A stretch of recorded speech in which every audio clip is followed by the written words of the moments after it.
네, 오늘 하나님 말씀입니다. 사도행전 10장 27절에서 48절까지 말씀입니다.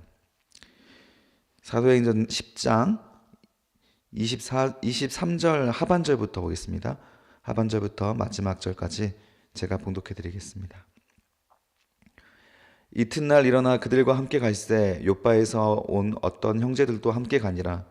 이튿날 가이사랴에 들어가니 고넬료가 그의 친척과 가까운 친구들을 모아 기다리더니 마침 베드로가 들어올 때에 고넬료가 맞아 발 앞에 엎드려 절하니 베드로가 일으켜 이르되 일어서라 나도 사람이라 하고 더불어 말하며 들어가 여러 사람이 모인 것을 보고 이르되 유대인으로서 이방인과 교제하며 가까이 하는 것이 위법인 줄은 너희도 알거니와 하나님께서 내게 지시하사 아무도 속되다 하거나 깨끗하지 않다 하지 말라 하시기로 부름을 사양하지 아니하고 왔노라.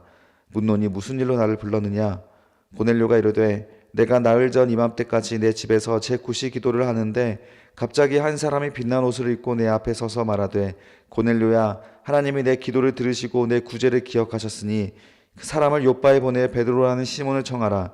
그가 바닷가의 무두장에 시몬의 집에 유숙하느니라 하시기로 내가 곧 당신에게 사람을 보내었는데 오셨으니 잘하였나이다. 이제 우리는 주께서 당신에게 명하신 모든 것을 듣고자 하여 다 하나님 앞에 있나이다.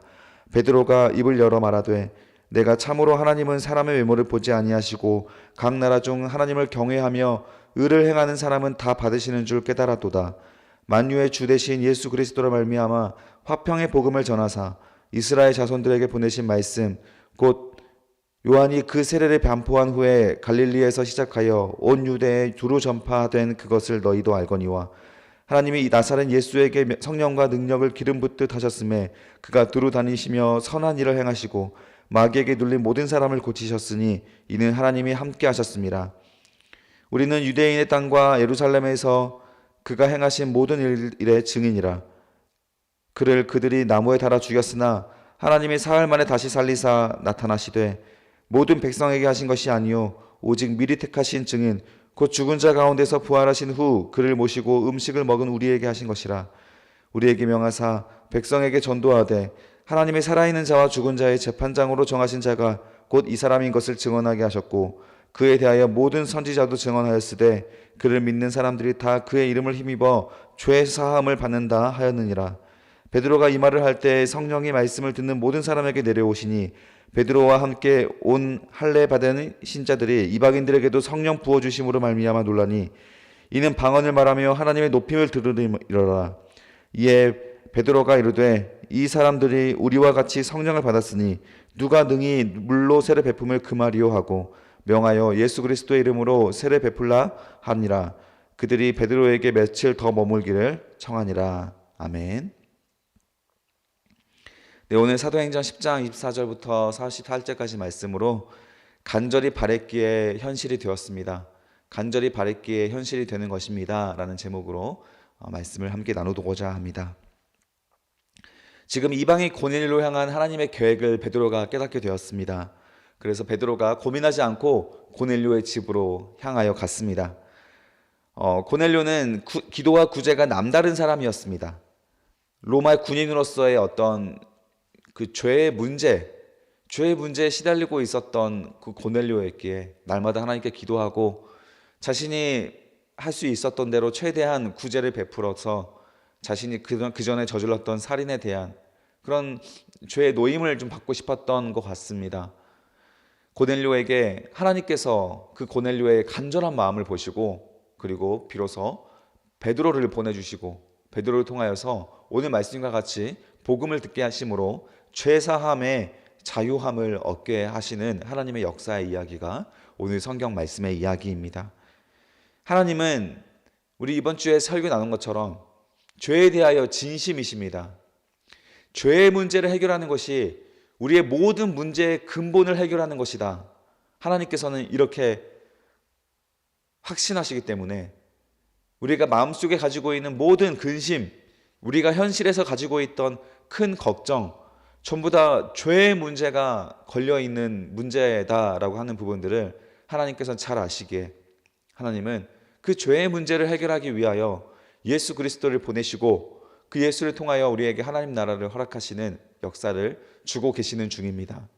따라서 오늘 우리가 죄에 대해서 하나님의 마음을 헤아리고 우리가 죄에 대하여 집중하지 않는다면, 주목하지 않는다면 우리는 하나님의 뜻과 하나님의 마음을 헤아릴 수가 없게 되는 것입니다. 자꾸 이 세상의 일들에 대하여 하나님의 응답이 없는 것처럼 느껴지게 되는 것입니다. 여러분, 오늘 하루도 우리가 죄에 대해서 다시 한번 묵상해 보셔야 합니다. 여러분, 죄에 대하여 너무 편한 마음을 가지고 계신 것은 아닙니까? 하나님만 심각하신 건 아닙니까? 하나님만 심각하시고 정작 그의 자녀된 우리들은 아무런 마음에 부담 없이 여전히 오늘 하루도 세상을 바라보고 세상의 근심을 하나님의 마음보다 더 중요하게 생각하며 살아가고 있는 것은 아닙니까? 세상 사람들은 그렇게 살아간다 할지언정 하나님의 말씀을 받고 은혜를 받고 있는 우리들은 하나님의 마음을 잊어서는 안 됩니다. 오늘 고넬료의 말씀을 통해 다시 한번 집중해 봅시다. 24절 보겠습니다. 이튿날 가이사랴에 들어가니 고넬료가 그의 친척과 가까운 친구들과 모아 함께 기다리고 있었습니다. 참, 고넬료라고 사람이 귀한 게 혼자서 또 하나님 이 설교를 들으려고 하지 않았습니다. 하나님께서 보여주셨던 환상대로 베드로를 청하러 보냈던 그 사이에 또 많은 사람들, 친구들, 친척들, 가족들을 다 모아서 베드로의 설교를 듣고자 했습니다. 아마도 이들은 평소에도 함께 모여서 예배했던 사람들일 것입니다. 갑자기 아무것도 모르는 사람들을 불러서 베드로의 그 말씀을 들으려고 앉아있지는 않았을 겁니다. 함께 기도하고 고민했던 같은 동료들일 수 있을 것이고 가족들이 있을 것입니다. 그리고 이 하나님께서 주신 특별한 메시지를 받을 수 있다라는 소망을 가지고 이렇게 많은 사람들을 모아서 함께 기다리고 있었다라는 것이죠. 마음이 통하는 사람들끼리는 이렇게 귀한 은혜를 함께 누릴 수가 있게 됩니다. 하나님을 향한 마음이 하나가 되는 사람들끼리는 쉽게 하나님의 은혜를 누릴 수가 있게 됩니다. 우리 망원제일교회 청년부가 함께 하나님을 향한 마음이 같은 사람끼리 모여 있다면 우리는 매주 그 하나님의 마음을 느끼면서 정말 행복한 공동체가 될 것입니다. 25절 보겠습니다. 마침 베드로가 들어올 때 고넬료가 맞아 발 앞에 엎드려 절하니라고 합니다. 이 베드로가 들어올 때, 그토록 기다리고 있던 이 베드로 사도가 들어올 때, 하나님께서 지목하신 그 사람이 자기 앞에 찾아왔을 때 이 고넬료는 어떤 태도로 베드로를 맞이하고 있습니까? 엎드려 절하고 있습니다.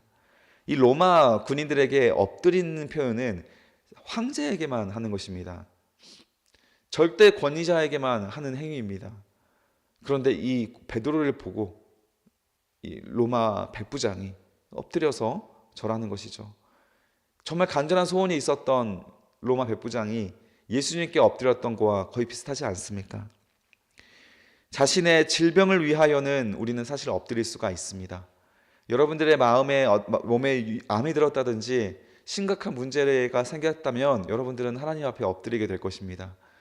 직장의 문제에서, 사업의 문제에서 힘이 들면 하나님 앞에 엎드리게 될 것입니다. 여러분, 다 우리는 육신의 문제에 있어서, 이 땅의 문제에 있어서 심각한 문제를 만나면 하나님 앞에 엎드리게 되어 있습니다. 그러나 우리가 죄의 문제에 대해서 하나님께 엎드릴 수 있겠습니까? 고넬료가 지금 세상 문제가 있어서 베드로를 찾았겠습니까? 이미 백부장 정도 되면 먹고 사는데 아무 문제가 없습니다. 100명의 부하를 거느리고 있는 장교이기 때문에 사는데 문제가 전혀 없습니다. 그런데 왜 베드로를 보고 이렇게 엎드리는 것입니까? 죄의 문제, 이 죄의 문제에 대해서 진심인 사람이 바로 고넬료였다라는 것입니다. 하나님을 향하여서 우리가 세상 문제가 아니더라도 우리 마음속에 있는 이런 쓰라린 죄의 문제 때문에 엎드릴 수 있는 여러분 되시기를 축복합니다. 그렇다면 오늘 고넬료에게 일어나고 있는 역사가 우리에게도 임하게 될 것입니다. 26절에 보면 베드로가 이렇게 이르되 일어서라 나도 사람이라 하고 더불어 말하여 들어가 여러 사람이 모인 것을 보고 이르되 유대인으로서 이방인과 교제함을 가까이 하는 것이 위법인 줄은 너희도 알거니와 하나님께서 내게 지시하사 아무도 속되다 하거나 깨끗하지 않다 하지 말라 하시기로 부름을 사양하지 않고 하노라 묻노니 무슨 일로 나를 불렀느냐. 자, 이렇게 이방인들과 함께 있는 이 자리가 유대인들에게 허락하지 않았대요. 이게 위법이라고 하는데 율법에는 기록되어 있지 않은 말씀입니다. 이건 전통이죠. 수백 년이 지나면서 유대인들이 이 율법을 잘 지키기 위해서 자기들만의 관습과 전통을 만들어내는데 너무 과하게 만들어내어서 이 전통을 지키지 않은 것으로 오히려 정죄를 받게 되었고, 이 전통을 오히려 말씀의 율법의 권위와 비슷하게 끌어올려 놨습니다. 그래서 이 위법이다라고 하는 것은 유대인의 관습에서 위법이라는 것이죠. 이방인들과 서로 통혼하고 불신 결혼을 하는 것은 분명히 율법에 나와 있지만 교제는 할 수 있습니다. 그리고 이스라엘 백성들의 정체성 자체가 제사장 나라 아닙니까? 하나님과 세상 나라 사람들과 가운데에서 제사장의 나라가 되어서 그 세상을 하나님께 열방으로 돌아오게 만드는 것이 바로 이스라엘 백성들의 정체성인데, 이렇게 말씀을 자기들만을 위한 하나님의 말씀으로 받아들이니까 이런 오해가 생기게 되는 것이죠. 그런데 베드로는 그 하나님께서 고넬료를 만나기 전에 주셨던 환상들의 내용에 대하여서 이렇게 이방인들이 모여 있는, 그리고 말씀을 사모하여 베드로가 들어오자마자 다 엎드려서 베드로를 환영하는 그런 모습을 보자 이렇게 깨달았다는 것입니다. 하나님께서 보여주셨던 그 환상, 부정한 음식을 먹어라 라고 했던 그 환상은 음식을 말한 것이 아니라 이방인들을 말한 것이었구나. 하나님께서 깨끗하다고 말하는 그 이방인들에 대하여 우리가 전통 때문에 함부로 그것을 더럽다고 말하면 안 되겠구나, 이것을 깨달았다라는 것입니다. 그런데 지난 시간에도 말했듯이 베드로가 여기서 깨달았어도 뒤로 가면 또 이방인들과 함께하는 것을 스스로 불편해하는 장면이 나옵니다. 이렇게 우리가 잘못 배워오면 참 오랫동안 고생하게 되는 거예요. 잘 배우셔야 합니다. 처음부터 잘 배우는 게 참 중요합니다. 29절 보십시오. 부름을 사양하지 아니하고 왔노라. 무슨 일로 나를 불렀느냐. 자, 하나님께서 구체적으로 가서 무엇을 하라고 말하지 않았기 때문에 지금 여기에서 고넬료가 자신을 부른 목적에 대해서 명확하지 않습니다. 그런데 고넬료는 명확하죠. 베드로가 오히려 명확하게 듣지 못하고 고넬료가 명확하게 들을 수 있는 영적인 수준의 차이가 왜 나는 것입니까? 한번 봅시다. 3절에 30절에 보면 고넬료가 이르되 내가 나흘 전 4일 전 이맘때까지 내 집에서 제9시 기도를 하는데 갑자기 한 사람이 빛난 옷을 입고 내 앞에 서서 말하되 고넬료야, 하나님이 너의 기도를 들으시고 너의 구제를 기억하셨으니 사람을 요바에 보내어 베드로라는 시몬을 청하라. 그가 바닷가 무두장의 시몬의 집에 유숙하고 있다. 정확하게 사람의 이름을 지목하시고 이 사람이 어디에서 살고 있는까지 정확하게 천사를 보내서 알려주셨다라는 거예요. 고넬료가 어떤 사람이었기 때문에 그렇다고 합니까? 제9시, 항상 정해진 시간에 하나님을 생각하고 하나님을 위해 하나님께 주시는 기도 제목으로 기도하고, 그리고 하나님이 주시는 그 마음을대로 구제하고 있었을 때라고 합니다. 우리가 하나님의 말씀을, 하나님의 음성을 또렷이 들을 수 있을 때는 하나님의 마음을 헤아리고 날마다 그 마음대로 하나님의 뜻대로 기도하고 사랑하고 있을 때입니다. 그리고 내 죄에 대해서 절실할 때 하나님의 음성을 뚜렷하게 들을 수 있게 되는 것이죠. 그러나 베드로는 자기 편견에 갇혀서 하나님의 뚜렷한 음성을 들려주지 않으시고 이렇게 환상으로 보내주시며 베드로의 편견부터 먼저 깨게 하셔야 했던 것입니다. 하나님이 여러분들에게는 어떻게 말씀하십니까? 길 가다가 이미지로 어떤 느낌으로 말씀하십니까? 뚜렷한 하나님의 뜻을 성경 말씀을 통해서 말씀해 주십니까? 여러분이 어떤 상태인지 항상 정직하게 살펴보시고, 나도 여전히 하나님께서 뚜렷하게 말씀하시지 못하시고 있는 그런 상황이구나 라고 한다면 깨닫고 바꿔야 합니다. 그대로 방치하시면 안 됩니다. 하나님 앞에 날마다 이렇게 죄를 다시 한번 묵상하며 하나님 마음을 헤아려 보신다면 하나님의 뜻이 뚜렷하게 들리고 보입니다. 그런 여러분 청년 되시기를 바랍니다. 33절 보니까 이제 고넬료가 말합니다. 내가 당신에게 사람을 보내었는데 따라오셨으니 참 감사합니다. 잘하셨습니다. 이제 우리는 강조 표시해 주십시오. 주께서 당신에게 명하신 모든 것을 듣고자 다 어디 앞에 왔었습니다? 하나님 앞에 섰습니다. 주께서 하나님이 당신에게 명하신 모든 것을 듣고자 하여 하나님 앞에 서 있습니다. 그리고 여기에 옆에다 적어두십시오. 이게 바로 예배 드리는 태도입니다. 여러분, 우리 청년분들 같은 경우에는 많은 청년들이 마치 이 김용성 전도사 앞에 나오는 것으로 생각하고 계시는 것 같습니다. 제가 설교하는 그 설교의 시간은 그저 저는 개인적으로 설교 준비를 하긴 하지만 이 예배 시간 자체는 김영성 전도사 앞에 여러분들이 모이는 것이 아니라 하나님 앞에 모여 있는 것입니다. 따라서 예배를 올 때에는 그런 긴장감으로 와야 합니다. 여러분, 대통령이 앞에 서 있어도 그렇게 편하게 앉아 계시겠습니까?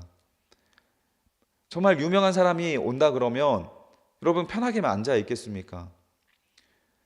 그런데 왜 우리 저희 청년들 보면 좀 제가 깜짝깜짝 놀랐던 게 뭐냐면 설교 시간에 자꾸 일어나서 돌아다닙니다.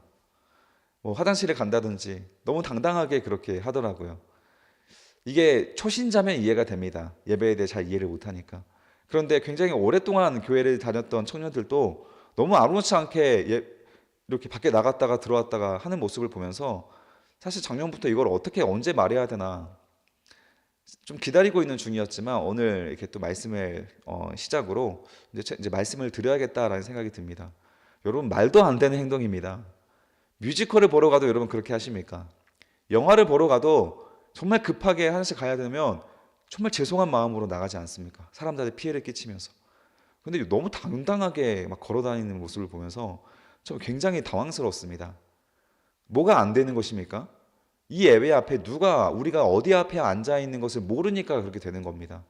하나님 앞에 앉아 있다고 생각하면 절대 여러분 그런 행동이 나올 수가 없습니다. 그러면 평소에는 어떨까요? 당연히 여러분 하나님 생각하지 않고 살아가는 것에 증거가 됩니다. 항상 찬양 듣고 다니십니까? 아무 의미 없습니다.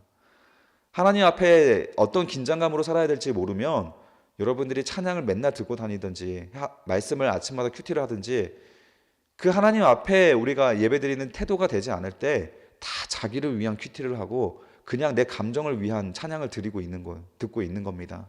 그게 무슨 의미가 있습니까? 자, 고넬료가 하나님 앞에 나와 있는 긴장감으로 베드로의 말씀을 받기 위해서 엎드립니다. 이런 고넬료에게 베드로가 어떤 설교를 하는지 보십시오. 설교 제목은 죄사함입니다.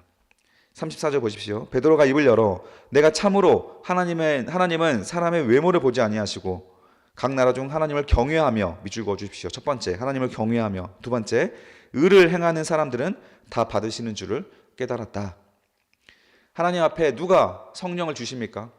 하나님께서 누구에게 구원을 주십니까? 하나님을 두려워하는 사람에게라고 하는 것을 베드로가 깨달았다는 거예요. 그리고 외모를 보지 않으신다.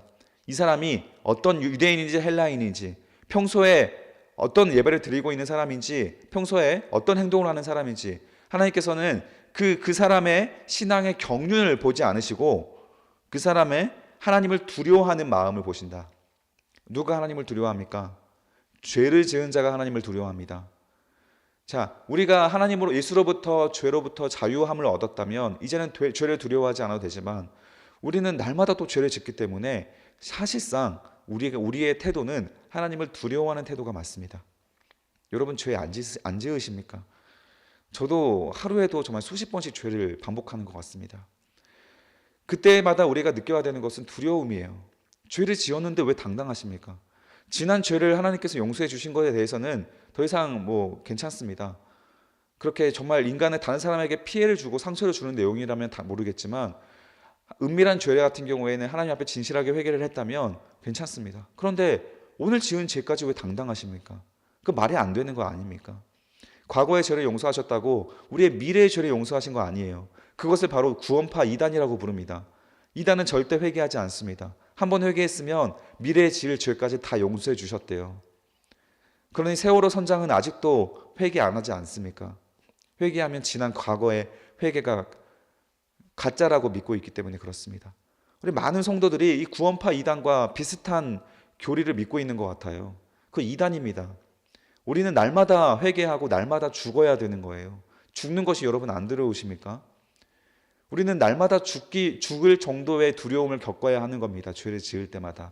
그것이 사형에 해당하는 죄이기 때문에 그렇습니다. 로마서 1장 20절부터 32절까지 한번 읽어보십시오. 거기에 해당되지 않은 죄가 여러분들에게 있는지를 확인해 보십시오. 하나님께서 사형에 해당한다고 정해놓으신 죄가 우리가 해당되지 않은 죄가 없습니다. 그래서 우리가 하나님을 경외하고 또 의를 행하는 사람이라고 합니다. 하나님께서 의라고 말하는 것은 예수 그리스도의 십자가밖에 없지 않습니까? 결국 사랑이고 희생입니다. 하나님을 사랑하고 이웃을 사랑하는 것이 곧 의입니다. 이거 행하는 사람을 의인이라고 부릅니다. 하나님을 두려워하고 하나님을 사랑하며 이웃을 사랑할 수 있는 사람, 내 죄를 용서하여 주신 그 은혜에 보답하여 나도 이웃을 용서할 수 있는 사람, 그것이 바로 우리 성도로서 구원받을 수 있는, 그리고 성령을 받을 수 있는 사람들의 조건이다라는 것이죠. 조건이란 말이 좀 불편할 수 있겠지만 성경에 나와 있는 겁니다. 이런 사람들은 다 하나님이 주시는 구원과 성령 충만을 누리는구나. 자, 36절 보십시오. 만유의 주 되신 예수 그리스도를 말미암아 화평의 복음을 전하사 이스라엘 자손들에게 보내신 말씀, 곧 요한이 그 세례를 반포한 후에 갈릴리에서 시작하여 온 유대에 두루 전파된 것을 너희도 알거니와.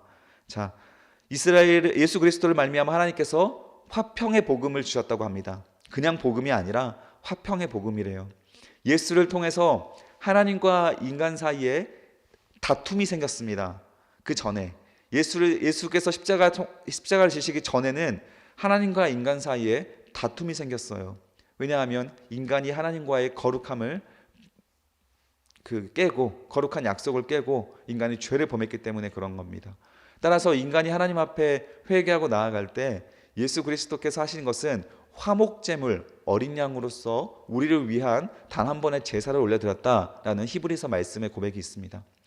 예수께서 십자가 못 박혀 돌아가신 것은 하나님과 인간 사이에 화목제물이 되신 거예요. 화해를 청하시는 겁니다. 우리의 죄를 예수께서 대신 당하심으로 우리는 하나님과의 관계가 회복되는 것을 말하는 거예요. 이것을 화평의 복음이라고 베드로는 이름을 붙인 것입니다. 그리고 이 화평의 복음이라는 말이 이 군대 장관이었던 고넬료에게는 얼마나 마음에 와닿았겠습니까? 더 이상 사람을 죽이고 싶지 않습니다. 이미도 사람을 죽였던 자신의 과거 때문에 너무도 많은 과부들이 생겨났습니다.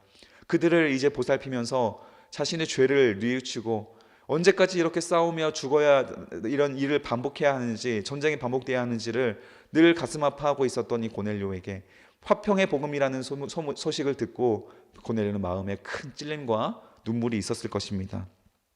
37절, 38절에 보면 하나님께서 나사렛 예수에게 성령과 능력을 기름 붓듯 하셨음에 그가 두루다니며 선한 일을 행하시고 마귀에게 눌린 모든 사람을 고치셨으니 이는 하나님께서 함께 하셨습니다. 우리는 유대인의 땅과 예루살렘에서 그가 행하신 모든 일의 증인입니다. 그들이 나무에 달아 죽였으나 하나님이 사흘 만에 다시 살리사 나타나시되 모든 백성에게 하신 것이 아니요 오직 미리 택하신 증인 곧 죽은 자 가운데서 부활하신 후 그를 모시고 음식을 먹은 우리에게 하신 것이다. 자, 41절 굉장히 중요한 말씀이 나왔습니다. 예수께서 십자가에 못 박혀 돌아가시는 그 화목 제물의 화평의 복음이 모든 사람, 모든 민족을 위한 그런 사역이었는가? 그것이 베드로를 통해서 아니다라고 말하는 것입니다. 누구를 위한 것이었습니까? 죽은 자에서 부활하신 후 그를 모시고 음식을 먹은 우리에게, 택하신 증인에게 그렇게 하셨다라는 거예요. 부활하신 예수를 만나 회개하고 하나님 앞에 자복한 사람들에게 그 십자가의 대속의 은혜, 화평 제물의 화평의 복음에 그 해당되는 그 사람들에게 주셨다라는 것입니다. 여러분, 죄를 두려워하지 않고 살아가는 사람들의 가장 큰 특징은, 가장 큰 증거는 무엇을 증거하는 것이냐면 내가 하나님의 자녀가 되지 않았다는 것에 대한 증거입니다. 하나님의 항상 상처 주고, 여러분 사랑하는 사람에게 반복적으로 상처 주는 사람들, 그거 사랑 아닙니다. 이기적인 사랑이에요. 나만을 위한 사랑이죠. 상대방이 싫다고 하는데 왜 계속합니까? 그거 굉장히 잘못된 사랑이지 않습니까? 하나님께서 그렇게 고통스러워하시고 주목하고 있는 죄에 대하여 우리가 계속 무관심한다? 아직 하나님과 관계가 형성되지 않은 것입니다. 저는 심지어 이런 분들에게 아직 신앙이 시작되지 않았다라고까지 말씀드리기도 합니다. 여러분, 신앙이란 하나님을 사랑하는 겁니다. 하나님을 앙망하는 겁니다. 그런데 하나님이 싫어하는 일을 계속하세요. 그리고 그 일을 행하는 일에 아무런 두려움이 없고 거리낌이 없으십니까? 신앙이 시작되지 않은 것입니다. 그렇게도 말할 수 있는 거예요. 물론 하나님만 아시겠지만, 여러분, 적어도 그런 두려움을 가지고 오늘 하루를 다시 한번 자신을 돌이켜보자, 이런 마음으로 여러분들에게 이런 권면을 드리는 겁니다. 여러분, 죄가 두렵지 않으십니까? 회개가 자주 반복되지 않으십니까? 회개하기를 더 힘쓰시고 죄를 주목하신다면 오늘 하나님께서 이렇게 베드로를 통해서 고넬료에게 주고자 하는 이 말씀이 더 마음에 와닿을 수 있을 것입니다. 자, 그리고 나서 하나님께서 우리에게 명하사 백성에게 전도하되 하나님의 살아있는 자와 죽은 자의 재판장으로 정하신 자가 곧 이 사람인 것을 증언하게 하셨고 그에 대하여 모든 선지자도 증언하시되 그를 믿는 사람들이 다 그의 이름을 힘입어 죄 사함을 받는다 하였느니라. 결국 이 설교의 결론은 무엇입니까? 죄 사함입니다. 죄 사함. 이 죄 사함을 예수의 이름을 힘입어 받을 수 있게 된 것이다. 자, 그리고 나서 놀라운 장면이 일어납니다. 44절에 보니까 베드로가 이 말을 할 때 성령이 말씀 듣는 모든 사람들에게 내려오시니 라고 합니다. 이 말을 할 때, 이 설교를 할 때에 이 설교를 듣고 있던 모든 사람들에게 성령이 내려오시는 임재의 역사가 일어나게 되는 겁니다. 누가 성령의 임재를 받았다고요? 베드로의 설교를 듣는 사람이요. 여러분, 설교의 자리에 나와도 설교 듣지 않는 사람들도 있습니다. 그냥 앉아있는 사람들이 있어요. 내가 옳다고 생각되지 않으면 그냥 무시하는 사람들이 있습니다. 제가 매번 죄를 강조하는데도 그게 안 들리는 사람들도 있습니다. 그런 사람들에게는 들린다는 표현을 쓰면 안 됩니다. 설교를 듣는다는 표현을 쓰면 안 돼요. 설교 안 듣고 있는 겁니다. 그런 사람들에게는 성령이 내려오지 않아요. 그러나 이 죄에 대하여 하나님과 마음을 함께하는 사람들에게는 설교하고 있을 때 하나님께서 주시는 성령의 강력한 임재가 있게 되는 것입니다. 이 고넬료가 베드로의 말씀을 하나님께서 하시는 말씀으로 받아들였습니다. 하나님께서 주시는 말씀으로 받아들이는 그 겸손함과 간절함이 있을 때 고넬료가 그토록 원했던 하나님의 나라가 고넬료에게 현실이 되었습니다. 하나님 나라가 느껴지지 않는 이유 단 하나입니다. 하나님의 나라를 간절히 바라지 않기 때문에 그렇습니다. 하나님 나라가 느껴지지 않는 이유는 단 하나입니다. 여러분들이 세상의 나라를 간절히 바랬기 때문에 그렇습니다. 세상의 것들, 세상에서 누릴 수 있는 것들을 간절히 바랄 때 우리는 하나님 나라가 느껴지지 않습니다. 그런 것들을 내려놓을 때 하나님 앞에 순전한 마음으로 죄의 용서를 구하며 나아갈 때 비로소 우리는 하나님께서 죄로부터 자유케 하시며 죄의 노예로부터 벗어나게 하셔서 하나님이 주시는 그 하나님의 나라가 우리 마음에 와닿고 보여지게 되는 것입니다. 이 장면을 45절에 보니까 베드로와 함께 온 할례 받은 사람들이 다 성령 부어 주심을 보고 놀랐습니다. 그리고 이 사람들이 하나님이 주시는 성령을 받았으니 물로 세례 베품을 금할 필요가 없다라고 하며 이방인들에게도 이렇게 이제부터 하나님의 성령이 내려오고 또 세례를 줄 수 있음을 공식화하기 시작합니다. 여러분, 오늘 하루 여러분 성령의 임재가 있는 하루가 되시길 바랍니다. 하나님께 날마다 기도하시고 구제하시고 죄의 용서를 구하시며 회개하시며 성령이 주시는 하나님의 마음을 받으시고 그리고 죄 없다함을 받는 깨끗함을 받는 죄의 노임을 받는 그런 은혜를 누려보시기 바랍니다. 오늘 하루 아침부터 다시 한번 여러분의 죄, 지난 밤의 죄, 어떤 꿈에서의 죄까지도 다시 한번 돌이켜보시며 하나님 앞에 간절한 마음으로 이 죄의 문제 해결하시기 위하여 회개할 수 있는 시간으로 오늘 하루를 시작하시기를 주님의 이름으로 축복합니다. 그때 여러분들에게 화평의 복음이 있기를 주님의 이름으로 축복합니다. 간절히 기도하겠습니다. 감사합니다. 아버지 하나님, 오늘 이 시간 우리에게 주시는 말씀을 다시 한번 기억하오니 아버지 하나님, 우리가 다시 죄를 회개하고 또 기억하길 바랍니다. 원합니다. 하나님, 이 사순절 기간 동안 우리가 이 세상의 일을 여전히 두려워하고 세상의 것만 집중하며 살아가고 있습니다. 우리의 지은 죄에 대하여 다시 한번 주님 앞에 간절히 회개하며 나아가게 도와주시옵소서. 아버지, 우리 마음의 정욕들, 이 죄의 문제 잘 해결되어 하나님 주시는 기쁜 하나님 나라를 살아갈 수 있도록 도와주시옵소서. 감사드리며 예수 그리스도의 이름으로 기도드립니다. 아멘.